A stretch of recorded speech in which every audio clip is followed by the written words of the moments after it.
জীবনে first time AC লাগাচ্ছ নাকি রুমে? একটা এসি কিনে এমন করছে মনে হয় পৃথিবী জয় করে কোনো প্রাইজ নিয়ে এসেছে। তো এদের মতন মানুষের কমেন্টে রিপ্লাই না দিয়ে আর থাকতে পারলাম না। তারপরেও কমেন্টের মধ্যে একটা বাজে কথা বলেছিল, সেটা আমি ইগনোর করলাম, কারণ খারাপ কমেন্ট তো মানুষ করবেই। সেই খারাপ কথাটা যদি আমি নিজে মুখ থেকে বলি তাহলে আমিও খারাপ হয়ে যাবো, বাট ওটা আমি ইগনোর করলাম। তোমরাই দেখে নিও কমেন্টের মধ্যে কি করেছে। আর ঠিকই বলেছো, আমি এই ফার্স্ট টাইমই ঘরে এসি বসাচ্ছি, আর আমার না অত টাকা নেই যে আমি একবারে 10-15টা এসি বসাতে পারবো। যারা এরকম কমেন্ট করেছো তাদের হয়তো অনেক অনেক টাকা আছে, তাদের বাড়িতে হয়তো 10-15টা এসি বসানো আছে, এর জন্য তাদের কাছে মনে হয় এরকম একটা এসি কিছুই না। একটা এসি মানে তাদের হাতের ময়লা হতে পারে। কিন্তু আমি একটা এসি নেওয়ার আগে যে কতবার ভেবেছি যে নেব কি নেব না, তার আগেও ভেবেছি যে একটা কুলার নিয়ে নিই।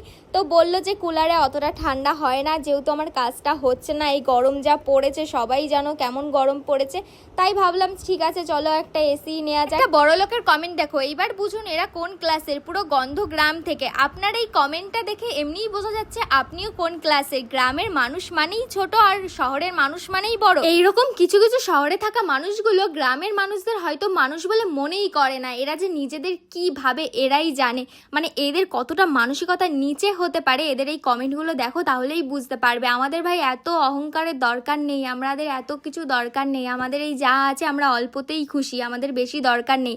আমাদের আবার বেশি হয়ে গেলে তখন অহংকার হয়ে যাবে, মানুষদের মানুষ বলে মনেই করবো না, তোমাদের মতন অবস্থা হবে। মানুষদের ছোট করে যে তোমাদের কি লাভ হয় সেটা তোমরাই জানো। তোমরা তোমাদের অহংকার নিয়েই থাকো।